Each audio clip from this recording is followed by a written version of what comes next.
Hi guys, எல்லாருக்கும் வணக்கம். Flying 5-ஸ்டார் ஹோட்டல்னு சொல்லப்படுற போயிங் 787 ட்ரீம்லைனரோட டெலிவரிஸை போயிங்கு ஹோல்டில் வச்சுருக்காங்க.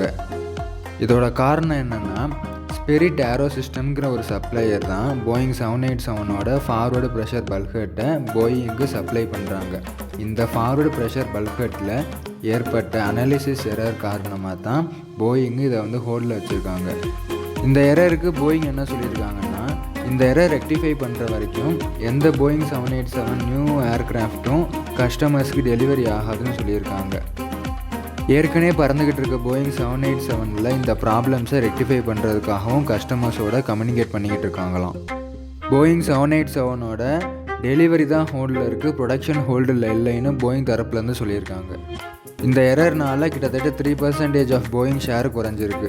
2019 போயிங் 737 மேக்ஸும் கிரவுண்ட் ஆனதை நம்ம மறக்கக்கூடாது. வீடியோ இன்ஃபர்மேட்டிவாக இருந்தால் சப்ஸ்கிரைப் பண்ணிக்கோங்க. நன்றி, வணக்கம், பாய்.